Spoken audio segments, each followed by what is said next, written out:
اعظم مشتاق صاحب کا کہ انہوں نے مجھے کہا بہت اصرار کے ساتھ کہ میں آپ کی خدمت میں حاضر ہوں، اور میرے لیے بڑی سعادت ہے کہ پروفیسر مشتاق صاحب کو کے پیروں کو چھونے کا مجھے پھر موقع ملا، اور میں کبھی بھی یہ موقع مس نہیں کرتا اپنے تمام استادوں سے جب بھی ملتا ہوں۔ میں مشتاق صاحب نے یہ کہا تھا، اعظم مشتاق صاحب نے، کہ آپ کے پاس 10 منٹ ہیں اور 10 منٹ میں آپ نے میڈیکل کے علاوہ کوئی اور بات کرنی ہے۔ تو ابھی میں رستے میں سوچتا آ رہا تھا کہ میں آپ سے کیا بات کروں، تو مجھے یاد آیا کہ آج کل یہ واٹس ایپ کا دور ہے اور بہت ساری باتیں جو دنیا میں ہوتی ہیں وہ سب تک پہنچ جاتی ہیں۔ تو ایک بہت بڑی اسٹڈی ہارورڈ یونیورسٹی میں ہوئی ریسنٹلی کیا ابھی بھی چل رہی ہے اور پچھلے 70-75 سال سے چل رہی ہے۔ اس میں انہوں نے ہارورڈ کے جو ٹاپ گریجویٹس تھے ان سب کو لانگیٹیوڈنلی فالو کیا، اور 70-75 سال ہو گئے ہیں وہ اسٹڈی چل رہی ہے۔ اس میں سے بہت سے لوگ ایسے تھے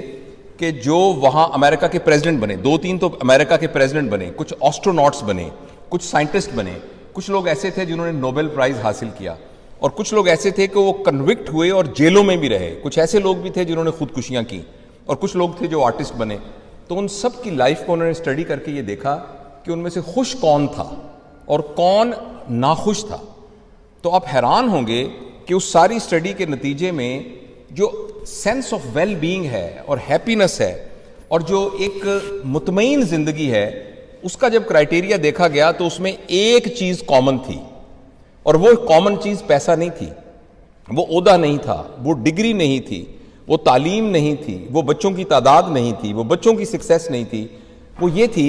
کہ جن لوگوں نے اپنے رشتے نبھائے اور جن کے اندر ریلیشن شپ ڈیولپ کرنے کی ایبلٹی تھی، وہ لوگ بہت خوش رہے۔ جو رشتوں کو بنا سکے، رشتوں کو نبھا سکے،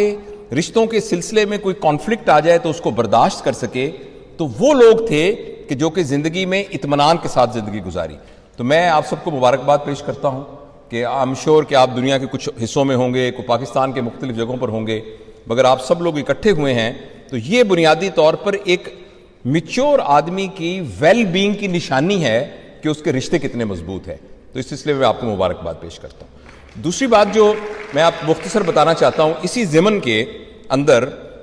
کہ اور کیا کیا ہمیں لٹریچر کیا کہتا ہے کہ اگر انسان مطمئن ہے تو اس کا کیا کرائیٹیریا ہے۔ تو اس سلسلے میں آپ سب جانتے ہیں کہ ہمارے ایک انسان کو ہم 4 حصوں میں تقسیم کر سکتے ہیں۔ ایک انسان جو چلتا ہوا آ رہا ہے ہمارے سامنے، اس کے اندر بنیادی طور پر 4 ڈائمنشنز ہیں۔ اس کی ایک ڈائمنشن اس کی فزیکل ڈائمنشن ہے،